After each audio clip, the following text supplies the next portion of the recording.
va s'intéresser à l'appareil génital humain. Dans le cadre du thème reproduction humaine, vous allez avoir l'occasion d'étudier l'anatomie puis l'histologie de l'appareil génital chez l'homme puis chez la femme dans le deuxième chapitre. Dans cette séquence, on va s'intéresser seulement à l'anatomie de l'appareil génital de l'homme et de la femme. Je rappelle que l'anatomie, pour le faire très simple, c'est l'étude à l'œil nu d'un appareil, d'un système, c'est-à-dire la description des différents organes qui composent l'appareil sans faire d'observation microscopique et sans rentrer donc dans le détail des tissus et des cellules. Étudier les tissus et les cellules, ça devient de l'histologie. Et donc, c'est une autre partie du chapitre reproduction humaine. On va donc présenter les différentes parties de l'appareil génital de l'homme et de la femme et dégager un peu les points communs et les différences entre ces deux appareils génitaux. Donc, l'appareil génital, c'est cet appareil qui entre pleinement en activité à la puberté. La puberté, c'est le passage progressif donc, du corps d'un enfant, un garçon ou une fille, à un corps adulte, un homme ou bien une femme, c'est-à-dire un ensemble de transformations assez profondes qui vont toucher la physiologie et la psychologie de l'enfant pour en faire un adulte. Il y a deux éléments importants produits par l'appareil génital, que ce soit chez l'homme ou chez la femme. Les gamètes, ce sont les cellules sexuelles par lesquelles on considère que l'être humain est fertile, c'est-à-dire capable de faire une fécondation et de donner des enfants, et des hormones sexuelles qui sont très différentes chez l'homme et chez la femme. Ces hormones sexuelles vont participer à élaborer l'ensemble des transformations qui touchent l'organisme du garçon ou bien de la fille pour le faire passer donc à l'état adulte. Commençons par nommer quelques éléments de l'appareil génital chez l'homme. Vous voyez donc qu'il y a les deux testicules. Voilà donc ces deux boules. Deux testicules, ce sont les gonades mâles. Ces testicules produisent les gamètes mâles et les hormones sexuelles mâles. Donc je vais noter. Voilà le testicule. Le testicule donc, c'est la gonade mâle, vous connaissez certainement ces symboles de mâle et de femelle. Donc, l'équivalent des gonades chez la femme, voilà ces deux boules. Ce sont les ovaires. L'ovaire, donc, est la gonade femelle. Donc, que ce soit l'ovaire de la femme ou bien le testicule de l'homme, il y a production de gamètes et d'hormones sexuelles. Il y a une grande différence entre les gonades mâles et femelles. Donc, chez l'homme, ces gonades, ces deux testicules occupent une position extra-abdominale, ou bien on dit infra-abdominale, c'est-à-dire que les testicules ne sont pas à l'intérieur de la cavité abdominale, mais à l'extérieur, en bas, alors que chez la femme, les deux ovaires occupent une position intra-abdominale, c'est-à-dire qu'ils sont cachés à l'intérieur du ventre de la femme, à l'intérieur de sa cavité abdominale. Donc, après les testicules et les ovaires, je vais parler des organes de copulation.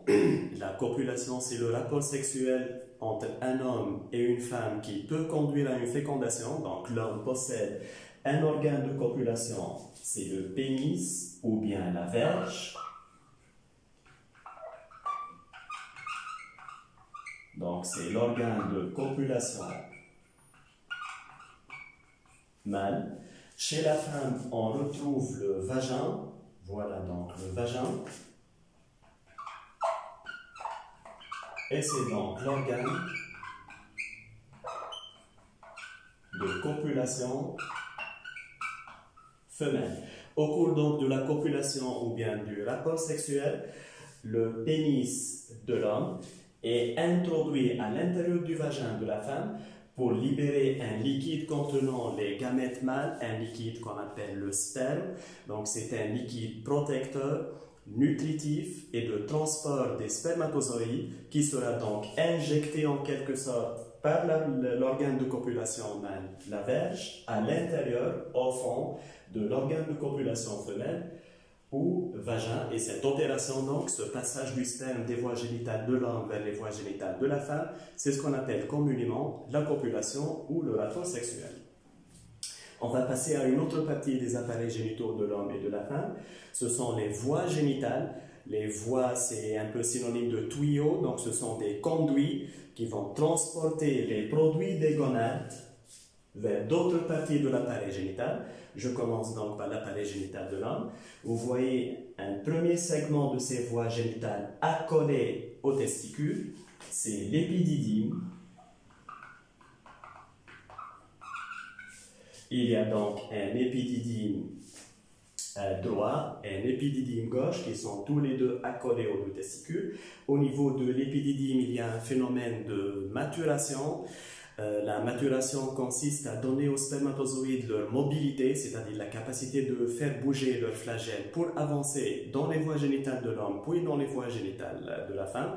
Donc c'est une maturation qui se déroule au niveau de l'épididyme. Donc après cet épididyme, il y a ce long canal qui va rejoindre l'autre canal de l'autre côté. C'est ce qu'on appelle les canaux déférents. Donc voilà un canal déférent, et faites attention à l'orthographe. Déférent, ça vient du verbe déférer, c'est-à-dire transporter, transiter. Donc le canal déférent issu du premier testicule, le canal déférent issu du deuxième testicule, qui se rencontrent à un certain niveau pour donner la dernière voie génitale chez l'homme. Donc vous voyez tout ce canal, et c'est ce qu'on appelle donc l'urètre. Donc voilà, je vais ajouter une flèche. Donc, si on résume, on distingue trois segments de voie génitale chez l'homme, donc l'épididyme, le canal déférent et l'urètre. Un autre épididyme, un canal déférent et l'urètre. Petite remarque pour cette urètre, c'est une voie qui n'est pas exclusivement génitale, c'est une voie plutôt urogénitale, parce qu'il y a deux appareils qui se rencontrent au niveau de cette urètre. L'appareil génital représenté dans cette séquence et l'appareil urinaire. Donc l'urètre peut conduire le sperme de l'appareil génital et l'urine issue donc des reins de l'appareil urinaire. On considère donc que l'urètre est un organe, est une voie urogénitale. Donc cette urètre est contenue encore une fois à l'intérieur de cet organe de copulation. Donc je vais mettre le pénis, c'est le synonyme donc de la verge. Cette urètre va s'ouvrir sur l'extérieur, donc voilà l'orifice qui va libérer soit l'urine, soit le sperme. Cet orifice donc, c'est le méa urinaire. Je passe à l'appareil génital de la femme pour parler de ses voies génitales. Donc accolé à l'ovaire qui est la gonade femelle, on trouve le pavillon. Ce pavillon va donc recueillir le gamète femelle expulsé par l'ovaire, mais là c'est très différent de l'appareil génital de l'homme. Chez l'homme, la production des spermatozoïdes est quotidienne, donc tous les jours l'épididyme reçoit des spermatozoïdes libérés par le testicule, alors que chez la femme, ce pavillon va recevoir un gamète femelle unique, un seul gamète femelle, une fois par cycle. Donc l'ovaire, une fois à peu près par mois, va libérer un gamète femelle qui sera recueilli par le pavillon. Donc c'est une première partie des voies génitales de la femme. Ensuite, vous trouvez ce segment, c'est ce qu'on appelle la trompe de Fallope.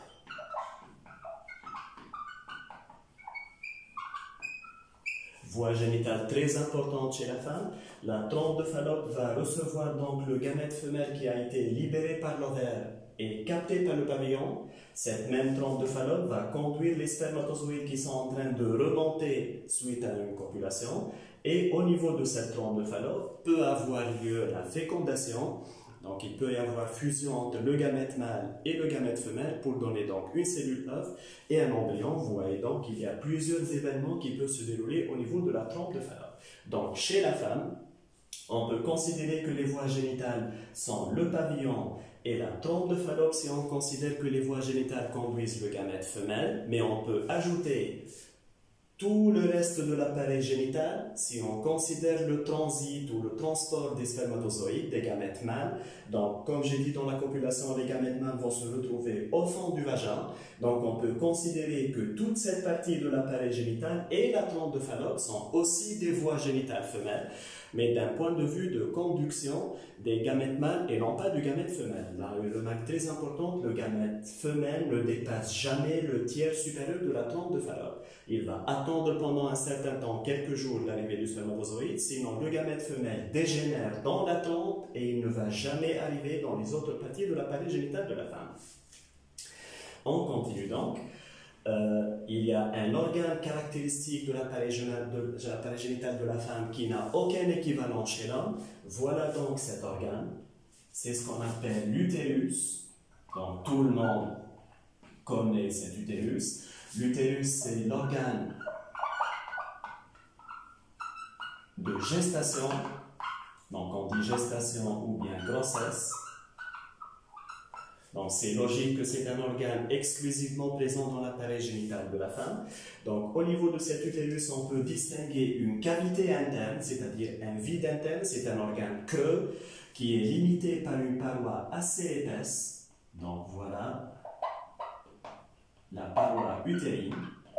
À l'intérieur de l'utérus va donc se dérouler la grossesse avec les différents événements qui vont toucher l'embryon puis le fœtus pendant environ 9 mois. Donc voilà cet utérus qui est un organe de gestation. L'utérus est précédé par une petite cavité, petite par la taille mais très importante par son rôle, qu'on appelle le col de l'utérus. Malheureusement populaire grâce à une maladie grave, le cancer du col de l'utérus. Donc ce col de l'utérus, c'est une cavité, comme j'ai dit, très importante chez la femme. Au niveau de ce col de l'utérus, il y a en quelque sorte un réseau de filaments qui vont constituer une barrière à la pénétration des germes externes, par exemple des bactéries, des virus, etc. Ce col de l'utérus, donc, qui protège le reste de l'appareil génital de la femme, va aussi empêcher le passage des spermatozoïdes. Donc, comment faire pour arriver à une fécondation? Ce col de l'utérus est affecté par le cycle sexuel de la femme. Il y a une courte période au milieu du cycle de la femme, quelques jours avant et après l'ovulation, où ce col de l'utérus va devenir un peu perméable aux spermatozoïdes et donc les spermatozoïdes vont pouvoir le traverser, remonter jusqu'à rencontrer le gamète femelle, bien sûr, d'un côté ou d'un autre, mais là ce sont des détails de la fécondation et de la procréation. On termine donc avec l'appareil génital de la femme. L'organe de copulation, qui est le vagin, s'ouvre à l'extérieur par ce qu'on appelle la vulve. La vulve, donc, c'est en quelque sorte l'équivalent du méa urinaire chez l'homme. Donc, cette vulve va permettre la pénétration du pénis au cours de la copulation et cette vulve va permettre l'expulsion du nouveau-né à la fin de la grossesse et c'est donc l'accouchement. Je reviens à l'appareil génital de l'homme et on termine. Il existe des glandes supplémentaires chez l'homme, supplémentaires parce que la glande principale c'est le testicule, la gonade qui produit les hormones sexuelles et les gamètes mâles. On distingue chez l'homme donc 3 types de glandes annexes, je vais les nommer donc. Il y a les 2 vésicules séminales.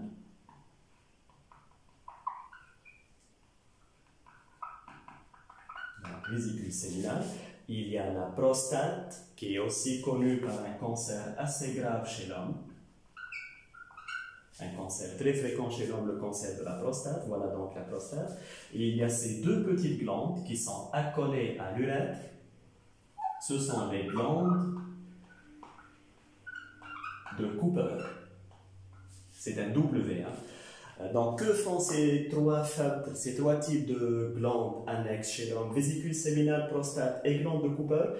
Ce sont des organes qui vont participer à la production du liquide nutritif et de transport qui contient les spermatozoïdes, à savoir le sperme. Donc, les testicules produisent les gamètes mâles. Les glandes annexes produisent le liquide contenant ces gamètes mâles et on obtient ainsi le sperme qui sera libéré par le pénis à l'intérieur des voies génitales de la femme. Voilà donc un petit tour de l'appareil génital humain, que ce soit chez la femme ou chez l'homme. Dans une prochaine séquence, on va parler de l'histologie de ces appareils génitaux et que montrent donc les observations microscopiques.